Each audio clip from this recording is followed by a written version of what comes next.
എല്ലാവർക്കും നമസ്കാരം. ഇന്ന് കുറച്ച് വെറൈറ്റി ആയിട്ടുള്ള ഒരു ടോപ്പിക്കാണ്. ഇത്രയും ദിവസം മലയാളം ഇംഗ്ലീഷ് ഒക്കെ എടുത്തെടുത്ത് എനിക്ക് മതിയായി. നമുക്കിന്ന് എഡ്യൂക്കേഷണൽ പ്രൊജക്ട്സ് നോക്കാം. എന്താണ് ഈ എഡ്യൂക്കേഷണൽ പ്രൊജക്ട്സ്? നിങ്ങൾ നമ്മുടെ തമിഴ്നാട്ടിൽ കണ്ടിട്ടുണ്ടായിരിക്കും. നമ്മൾ ബേസിക് ആയിട്ട് പഠിക്കേണ്ട NCF, KCF അല്ലെ, അതുപോലെ SSI, ഇങ്ങനെ കുറെ ഐറ്റംസ് ഉണ്ട്. നമ്മൾ ശ്രദ്ധിച്ചിട്ടില്ലായിരുന്നു. അപ്പോഴാണ് എനിക്ക് ഓർമ്മ വന്നത്. അതുകൊണ്ട് ഇന്ന് തന്നെ ഇപ്പൊ തന്നെ നിങ്ങൾക്ക് വേണ്ടി ചെയ്യാന്ന് വിചാരിച്ചു. ഓക്കെ, ബേസിക് ആയിട്ടുള്ള കുറെ ഇൻഫർമേഷൻ ആണ് ഉള്ളത്. ഒരു പരീക്ഷയ്ക്ക് പെട്ടെന്ന് ഓർക്കാനുള്ള കുറെ പോയിന്റ്സുമായിട്ടാണ് വന്നിരിക്കുന്നത്. നമുക്ക് നോക്കാം, സമയം കളയണ്ട.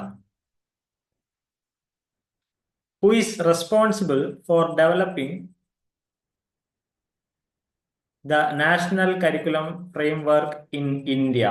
NCF ഉണ്ടാക്കാൻ ഇന്ത്യയിൽ ആർക്കാണ് അധികാരം, അല്ലെങ്കിൽ ആരാണ് അത് ചെയ്യേണ്ടത് എന്നാണ് ചോദിച്ചിട്ടുള്ളത്. ഓക്കെ, അപ്പോൾ എല്ലാവർക്കും കയറി ഉണ്ടാക്കാൻ പറ്റില്ല. ഇത് വെള്ളപ്പങ്ങാടിയിൽ വെള്ളപ്പം ഉണ്ടാക്കിയല്ലോ. ആരാണ് അതിന് ഉത്തരവാദപ്പെട്ട ആൾക്കാര്? UGC ആണോ, AICTE ആണോ, NCERT ആണോ, CBSE ആണോ? ഇതിൽ നിങ്ങൾക്ക് എലിമിനേറ്റ് ചെയ്ത് കളയാനുള്ള ഓപ്ഷൻസ് ഉണ്ട്. എലിമിനേറ്റ് ചെയ്ത് കളഞ്ഞാൽ മാക്സിമം ഒന്നോ രണ്ടെണ്ണേ നിങ്ങളുടെ മനസ്സിൽ വരാൻ പാടുള്ളൂ.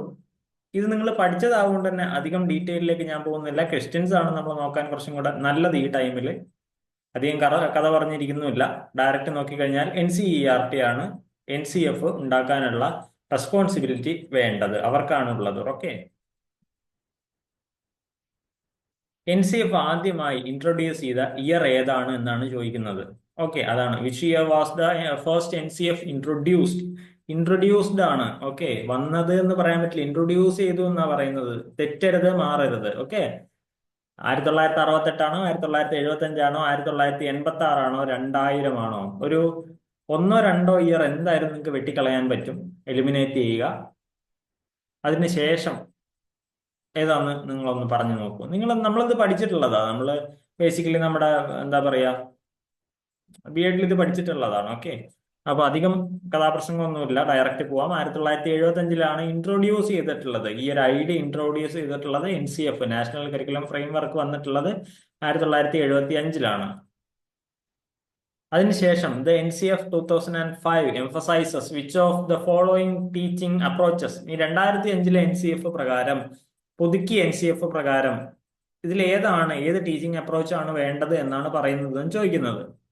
Teacher centered learning, activity based learning, rote learning, memorization of facts. Direct ആയിട്ട് ഉത്തരം കിട്ടും. ജസ്റ്റ് അത് എലിമിനേറ്റ് ചെയ്ത് കളയുക പോലും വേണ്ട. ഒന്ന് ആലോചിച്ചാൽ മാത്രം മതി. ഏതാ വേണ്ടത്? ആക്ടിവിറ്റി ബേസ്ഡ് ലേണിംഗ് ആണ്. ടീച്ചർ സെന്റേർഡ് ഒക്കെ കാലം കഴിഞ്ഞു പോയി. റോട്ട് ലേണിംഗും മെമ്മറൈസേഷനും അല്ല വേണ്ടത്. നിങ്ങൾ ഏതെങ്കിലും ഒരു ക്വസ്റ്റ്യൻ കിട്ടുകയാണെന്നുണ്ടെങ്കിൽ, ഞാൻ നേരത്തെയും പറയുന്നുണ്ട്, വായിച്ച് മനസ്സിലായിട്ടില്ല എന്നുണ്ടെങ്കിൽ ജസ്റ്റ് ഇങ്ങനെ പറഞ്ഞു നോക്കുക. നിങ്ങൾ സൗണ്ട് എടുത്തിട്ട് ഇങ്ങനെ പറഞ്ഞു നോക്കുക. മറ്റുള്ള ആൾക്കാരെ ഒന്നും ബുദ്ധിമുട്ടിക്കരുത്. കോപ്പി അടിക്കുക ടീച്ചർക്ക് വിചാരമൊന്നും ഉണ്ടാക്കി കൊടുക്കരുത്. ജസ്റ്റ് നമ്മളുടെ മനസ്സിനോട് തന്നെ ശബ്ദത്തോടു കൂടി ഒന്ന് പ്രതികരിക്കുക. Okay, what is a key feature of NCF 2005? 2005-ലെ NCF-ന്റെ പ്രധാനപ്പെട്ട ഫീച്ചർ എന്താണ്? Focus on traditional knowledge, competency based curriculum, constructivist approach to education, emphasis on standardized testing. ഒന്ന് ആലോചിച്ച് കഴിഞ്ഞാൽ കിട്ടും. ഇത് അധികം ആലോചിക്കേണ്ട കാര്യമൊന്നുമില്ല. ഒന്ന് ആലോചിച്ച് ഒന്നോ രണ്ടെണ്ണോ എലിമിനേറ്റ് ചെയ്ത് കളഞ്ഞാൽ ബാക്കിയുള്ളത് ശരിയായി കിട്ടും. ഏതാ? കൺസ്ട്രക്റ്റിവിസം ആണ് വേണ്ടത്. അപ്പൊ നമ്മൾ നേരത്തെ ആക്ടിവിറ്റി ബേസ്ഡ് ആണെന്ന് പറഞ്ഞു. അതിൽ എങ്ങനെയാ വരുന്നത്? അതേ മോഡലിൽ തന്നെയാണ്. കൺസ്ട്രക്റ്റിവിസം ആണ് നമ്മൾ ഉപയോഗിക്കേണ്ടത്, അല്ലാതെ കുട്ടികളെ പിടിച്ചിരുത്തി തല്ലി അങ്ങനെയുള്ള കാര്യങ്ങളല്ലല്ലോ. കൺസ്ട്രക്റ്റിവിസം ആണ് വേണ്ടത്. ഇനി which NCF first introduced competency based learning? അപ്പോൾ NCF വരുന്ന കുറെ വർഷങ്ങളുണ്ടല്ലോ. ആ വർഷങ്ങളിൽ ഏത് വർഷത്തിലാണ് കോമ്പിറ്റൻസി ബേസ്ഡ് ലേണിംഗ് വന്നത്? NCF 1975-ലാണോ, 1988-ലാണോ, 2000-ലാണോ, 2023-ലാണോ എന്നാണ് ചോദിക്കുന്നത്. കോമ്പിറ്റൻസി ബേസ്ഡ് ലേണിംഗ് ഏത് വർഷമാണ് NCF പുറത്തിറക്കിയത്? 2023-ലെ NCF-ലാണ്. കാരണം NEP വന്നു 2022-ലൊക്കെ ആയിട്ട്. 20-ൽ തുടങ്ങി 22-ലൊക്കെ ആയിട്ട് NEP വരുന്നുണ്ട്. ആ കാലഘട്ടത്തിൽ ചർച്ച ചെയ്യാൻ തുടങ്ങിയതാണ് ഇത്. അപ്പോൾ കോമ്പിറ്റൻസി ബേസ്ഡ് ലേണിംഗ് ഇപ്പോൾ നമുക്കറിയാലോ, ഇന്റർ ഡിസിപ്ലിനറി ആയി തുടങ്ങി പഠിക്കാനുള്ള കാര്യങ്ങൾ. അപ്പോൾ കോമ്പിറ്റൻസി ബേസ്ഡ് ആണ് ഇനി ഉള്ള കാലഘട്ടത്തിൽ.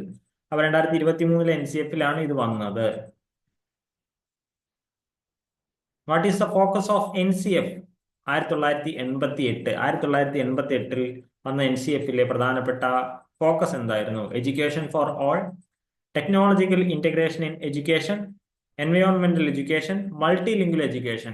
ഈസി ആണ്, എന്നാലും ചിലപ്പോൾ നമുക്ക് ഒന്നോ രണ്ടോ ഓപ്ഷൻ കണ്ട് സംശയം വന്നേക്കാം. എലിമിനേഷനിലേക്കാൾ കൂടുതൽ സംശയം വന്നേക്കാം. ഡയറക്റ്റ് ആയിട്ട് ഉത്തരത്തിലേക്ക് നോക്കാം. എൻവയോൺമെന്റൽ എഡ്യൂക്കേഷനും കൂടെ ഇമ്പോർട്ടൻസ് കൊടുത്തു. കാരണം നമ്മൾ അറിയുന്ന പോലെ ഈ കുറെ ഉടമ്പടികളൊക്കെ ആ ടൈമിൽ വരുന്നുണ്ട്. നിങ്ങൾ കുറച്ചും കൂടെ ഒരു ഹയർ ലെവലിൽ പഠിക്കുമ്പോൾ നിങ്ങൾക്ക് അറിയാം, ഉടമ്പടികൾ, അതുപോലെ പാരീസ് എന്ന് പറയുന്ന കുറെ ഉടമ്പടികൾ വരുന്നുണ്ട്. അതൊക്കെ ബേസ് ചെയ്തിട്ടായിരിക്കാം ചിലപ്പോൾ നമ്മൾ ഇന്ത്യയിലും ഈ ഒരു പഠനം വേണമെന്ന് പറയാൻ കാരണം. What is one key recommendation of NCF 2023? ഒരു പ്രധാനപ്പെട്ട റെക്കമെൻഡേഷൻ ആയിട്ട് NCF 2023 കാണാൻ സാധ്യതയുള്ള ഒരു റെക്കമെൻഡേഷൻ എന്താണ് ഇതിൽ എന്നാണ് ചോദിക്കുന്നത്. Introduction of board exams in grade 5, multilingual education at the foundational level, removal of skill-based subjects, focus on single language education. ഇതിൽ ഏതാണ് പറഞ്ഞിട്ടുള്ളത് എന്നാണ് ചോദിക്കുന്നത്. Multilingual education at the foundational ലെവലാണ് ഇത് പറഞ്ഞിട്ടുള്ളത്. അതായത് ഫൗണ്ടേഷൻ ലെവലിൽ തന്നെ എല്ലാ ഭാഷകൾക്കും നിങ്ങൾ പ്രാധാന്യം കൊടുക്കണം. അപ്പൊ അതുകൊണ്ടാണ് ഈ ഹിന്ദി, ഇംഗ്ലീഷ്, മലയാളം എല്ലാ ഭാഷകളും ഒരു പഠന വിധേയമാക്കണമെന്ന് അവർ പറയുന്നത്. NCF 2023 മൾട്ടിലിംഗ്വൽ എഡ്യൂക്കേഷൻ ആണ് വേണ്ടത് എന്നാണ് പറയുന്നത്. കാരണം കുട്ടികൾക്ക് ആ പ്രായത്തിലാണ് ഭാഷ വളരുന്നത്. ആ ഭാഷ ആ ഒരു കാലഘട്ടത്തിൽ തന്നെ നമ്മൾ ഭാഷ കൃത്യമായി പഠിപ്പിച്ചു കൊടുക്കണം എന്നുള്ളതാണ്. In which year was the first KCF introduce? കേരളത്തിലേക്ക് വരികയാണ് ഇനി. അപ്പോ നമ്മൾക്കറിയാം, എഡ്യൂക്കേഷൻ എന്ന് പറയുന്നത് നാഷണൽ ലെവലിലും അതുപോലെ സ്റ്റേറ്റ് ലെവലിലും നടക്കേണ്ട കാര്യമാണ്. ഓക്കെ, അപ്പോൾ KCF കേരള കരിക്കുലം ഫ്രെയിംവർക്ക് എല്ലാ കാലത്തും കരിക്കുലം മാറ്റാറുണ്ട്. ഇപ്പൊ നമ്മളുടെ 1, 3, 5, 7, 9 തുടങ്ങിയ ഇതിലുള്ള പാഠപുസ്തകങ്ങളും ചാപ്റ്റേഴ്സ് ഒക്കെ മാറ്റിയിട്ടുണ്ട്. അപ്പോൾ ഇത് ഒരു ബേസ് ആണ് കരിക്കുലം ഉണ്ടാക്കാനുള്ളത്. അപ്പോൾ ഏത് ഇയറിലാണ് കേരളത്തിന്റെ KCF വന്നത് എന്നാണ് ചോദിക്കുന്നത്. 1997 KCF കേരളത്തിൽ ആദ്യമായിട്ട് ഇൻട്രൊഡ്യൂസ് ചെയ്തിട്ടുള്ളത്. ഇൻട്രൊഡ്യൂസ് ചെയ്തതാണ് കേട്ടോ, ഇൻട്രൊഡ്യൂസ്. നമ്മൾ അവിടെ ഒരു ഇൻട്രൊഡ്യൂസ് കണ്ടിട്ടുണ്ടായിരുന്നു. ഇനി KCF 2007 is based on which NCF? അപ്പോ KCF വരാൻ കാരണമായിരിക്കുന്നത് അതിന്റെ മുകളിലെ ചേട്ടനായിട്ടുള്ള NCF ആണ്. അപ്പൊ ഏത് NCF ആണ് പറഞ്ഞത് KCF കേരളത്തില് ഒരു കരിക്കുലം ഫ്രെയിംവർക്ക് ഉണ്ടാക്കണമെന്ന് പറഞ്ഞതാരാ?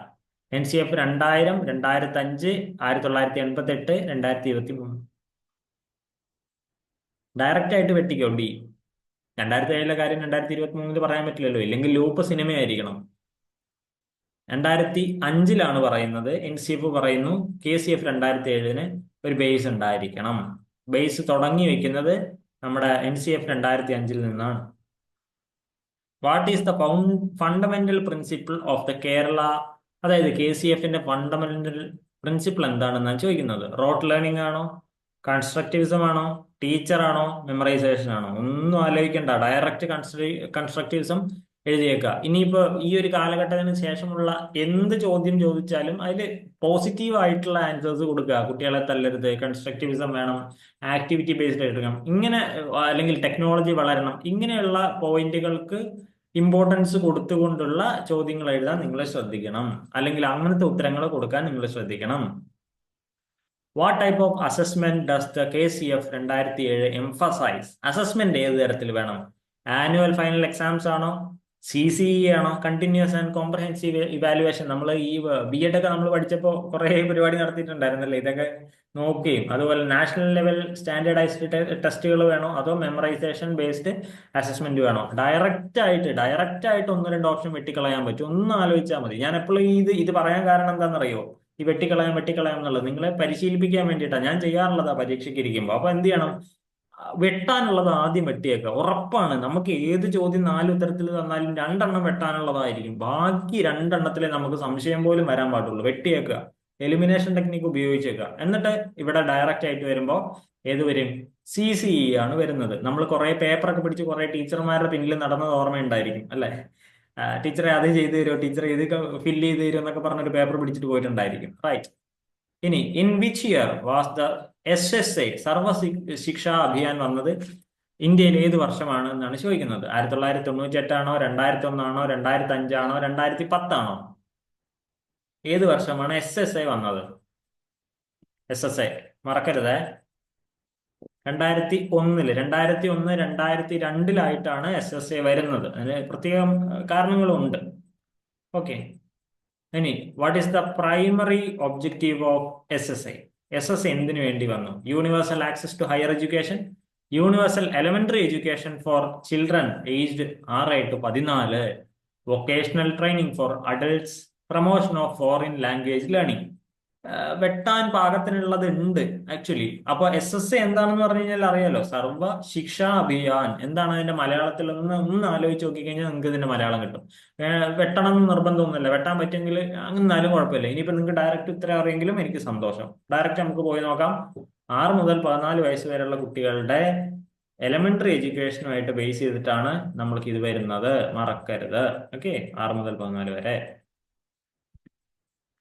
പരീക്ഷയ്ക്ക് ഇരിക്കുമ്പോൾ ചിലപ്പോഴൊക്കെ ഈ പഠിച്ച ഉത്തരങ്ങൾ മാത്രം ആലോചിക്കാതെ ഒന്നൊക്കെ ബുദ്ധി വെച്ചിട്ടൊക്കെ ഒന്ന് ആലോചിക്കണം കേട്ടോ. ഞാൻ നിങ്ങളെ ഉപദേശിക്കണോണ്ട് എന്നെ തെറ്റ് വിചാരിക്കരുത്. ചില ആൾക്കാർ പഠിച്ച അതേ ഉത്തരം കിട്ടിയിട്ടില്ല എന്നുണ്ടെങ്കിൽ ടെൻഷനായി പോകും. ടെൻഷനായി ബാക്കിയുള്ള ഉത്തരങ്ങളും തെറ്റിച്ച് കളയും. ഞാൻ പഠിപ്പിച്ച ഒരു എന്നേക്കാൾ വയസ്സ് കൂടിയ ഒരു ചേച്ചി ഉണ്ടായിരുന്നു. ചേച്ചി കഴിഞ്ഞ പരീക്ഷയിൽ ലിറ്ററേച്ചറിൽ ആക്ച്വലി 100-ന് പുറത്ത് മാർക്കുള്ള ആളാണ്. പക്ഷെ ടെൻഷനായിട്ട് ഒരു 40-50 കഴിഞ്ഞിട്ടുള്ള ക്വസ്റ്റ്യൻസ് ഒക്കെ മാർക്ക് ചെയ്യുന്നത് തെറ്റിപ്പോയി.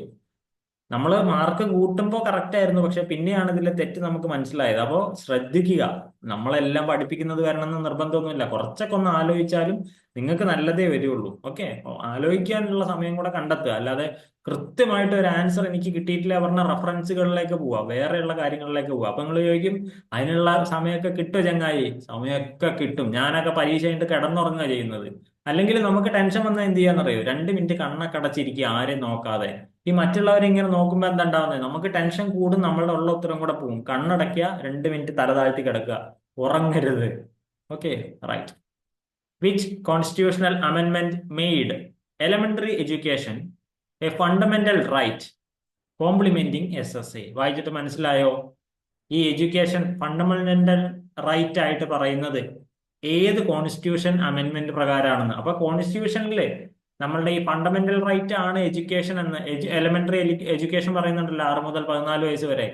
അത് ഏത് അമെന്റ്മെന്റിലാണ് ചേർത്തിരിക്കുന്നതെന്ന് ചോദിക്കുന്നുള്ളൂ. അല്ല അത് വലിയ ഇംഗ്ലീഷ് വാക്ക് കണ്ട് പേടിക്കൊന്നും വേണ്ട. അതിനു വേണ്ടി തന്നെയാണ് ഇംഗ്ലീഷ് ക്വസ്റ്റ്യൻസ് കൊണ്ടുവന്നത്. നമ്മളെ കമന്റിൽ ഒരാൾ ചോദിച്ചിട്ടുണ്ടായിരുന്നു ഇംഗ്ലീഷ് ക്വസ്റ്റ്യൻസ് കൊണ്ടുവന്നൂടെ എന്ന്. ഓക്കെ, അതിനു വേണ്ടി തന്നെയാണ് ഇത് കൊണ്ടുവന്നിട്ടുള്ളത്. എല്ലാം മലയാളം പഠിച്ചു പഠിച്ചിട്ടേ. ഇപ്പൊ നമ്മളെ പഠിപ്പിക്കുന്നതൊക്കെ ഈ PSC പഠിപ്പിക്കുന്ന ആൾക്കാരാ. ഇത് പഠിച്ചു വന്ന് നമ്മളെ പോലുള്ള ആൾക്കാർ ഇത് പഠിപ്പിക്കുന്നത് കുറവാ. അപ്പൊ എന്ത് ചെയ്യാ, PSC പഠിപ്പിക്കുന്നവര് അവർക്കറിയുന്ന അതേ PPTയും അതേ സ്ലൈഡും കാര്യങ്ങളായിരിക്കും നിങ്ങളെ പഠിപ്പിക്കുന്നുണ്ടായിരിക്കുക. നമ്മൾ കുറച്ചും കൂടെ വ്യത്യസ്തമായിട്ട് നമ്മളുടെ അറിവ് ഇംഗ്ലീഷിലും കൂടെ ഉയർത്തണം എന്നുള്ള രീതിയിൽ പഠിക്കണം. ഓക്കെ, അതിനുവേണ്ടിയാണ് ഞാൻ ശ്രമിക്കുന്നത്, ശ്രമിച്ചുകൊണ്ടിരിക്കുന്നത്, ഇനിയും ശ്രമിക്കാൻ പോകുന്നത്. ഇനി 42-ാമത്തെ അമെന്റ്മെന്റ് ആണോ, 61-ാമത്തെ അമെന്റ്മെന്റ് ആണോ, 86 ആണോ, 101 ആണോ? ഏത് അമെന്റ്മെന്റിലാണ് ഇത് പറയുന്നത്? എന്ത് കോൺസ്റ്റിറ്റ്യൂഷനിൽ പറയുന്ന എലമെന്ററി എഡ്യൂക്കേഷൻ ഒരു ഫണ്ടമെന്റൽ റൈറ്റ് ആണ് എന്ന് പറയുന്നത് ഏത് അമെന്റ്മെന്റിലാണ്? കോൺസ്റ്റിറ്റ്യൂഷനിലെ 86-ാമത്തെ അമെന്റ്മെന്റിലാണ് പറയുന്നത്. സംശയമില്ലല്ലോ. 86 മറക്കരുത്. Under SSA, what is the prescribed teacher student ratio for primary schools? ഇത് ചിലപ്പോൾ നിങ്ങൾക്ക് അറിയണമെന്ന് നിർബന്ധമില്ല, അറിഞ്ഞാൽ നല്ല കാര്യം. 1:40 ആണ് SSA പറയുന്നത്. Which program integrated SSA with secondary education in 2018? ഏതോ ഒരു പ്രോഗ്രാം SSA-നെ ചേർത്തിട്ടുണ്ട്, സെക്കൻഡറി എഡ്യൂക്കേഷൻ. ഇപ്പോൾ SSA പറഞ്ഞാൽ എലിമെന്ററി എഡ്യൂക്കേഷൻ നമുക്കറിയാലോ. അപ്പൊ ഇതിൽ ഏതാണ് ചേർത്തിട്ടുള്ളത്? നാഷണൽ ലിറ്ററസി മിഷൻ ആണോ, സമഗ്ര ശിക്ഷ അഭിയാൻ ആണോ, ബേട്ടി ബച്ചാവോ ബേട്ടി പഠാവോ ആണോ, RMSA ആണോ? ഇത് നമ്മൾ കേട്ടിട്ടുണ്ട്, രാഷ്ട്രീയ മാധ്യമിക് ശിക്ഷാ അഭിയാൻ എന്ന് പറയുന്നിട്ടുള്ളത്. ഏതാണ്? SSA ആണ്, സമഗ്ര ശിക്ഷാ അഭിയാനാണ് വന്നിട്ടുള്ളത്. ഇനി when was operation black board launched in India? ഇത് കൊണ്ടുവന്നത് ആരാന്നറിയോ? ഒരു ഗാന്ധി പേരിൽ ഉള്ള ഒരാളാ, രാജീവ് ഗാന്ധിയാണ് അന്നത്തെ PM ഉണ്ടായിരുന്നത്. ഓക്കെ, ഇനി കൊണ്ടുവന്ന വർഷം ഏതാ? 1986, 88, 91, 94. അപ്പൊ നിങ്ങൾക്ക് ഇങ്ങനെ കണ്ടുപിടിക്കാം. നിങ്ങൾക്ക് ഈ ഇന്ത്യയിൽ ഉണ്ടായിരുന്ന പ്രധാനമന്ത്രിമാർ ഏതൊക്കെ വർഷങ്ങളിലാണ് ഉണ്ടായത് നോക്കി അങ്ങനെ നിങ്ങൾക്ക് വേണമെങ്കിൽ കണ്ടുപിടിക്കാൻ പറ്റും. 1988 ഓപ്പറേഷൻ ബ്ലാക്ക് ബോർഡ് വരുന്നത്. Which government program build on the ideas of operation blackboard for further school development? അതെന്ത് ചോദ്യ? മിഡ് ഡേ മീൽ സ്കീമാണോ, RMSA ആണോ, ബേട്ടി ബച്ചാവോ ബേട്ടി പഠാവോ ആണോ, സമഗ്ര ശിക്ഷാ അഭിയാനാണോ? ഏതാണ് ഓപ്പറേഷൻ ബ്ലാക്ക് ബോർഡിന്റെ ഒപ്പം ചേർത്ത് ബിൽഡ് ചെയ്തിട്ടുള്ള സ്കൂൾ ഡെവലപ്മെന്റ് വേണ്ടിയിട്ട് ചേർത്തിട്ടുള്ളത്? RMSA, നമ്മൾ നേരത്തെ പറഞ്ഞ രാഷ്ട്രീയ മാധ്യമിക് അല്ലെ, അതാണ് വന്നിട്ടുള്ളത്. In which year was the RMSA അല്ലെങ്കിൽ രാഷ്ട്രീയ മാധ്യമിക് ശിക്ഷാ അഭിയാൻ ലോഞ്ച്ഡ്? RMSA എന്നാ വന്നത്? അത്രയും നേരമായിട്ട് നമ്മൾ ചർച്ച ചെയ്തിട്ടില്ല. RMSA വന്ന വർഷം ഏത്? 2002, 2005, 2009, 2014. ഏത് വർഷമാണ് RMSA വന്നത്? 2009 വന്നിട്ടുള്ളത് RMSA. അപ്പോ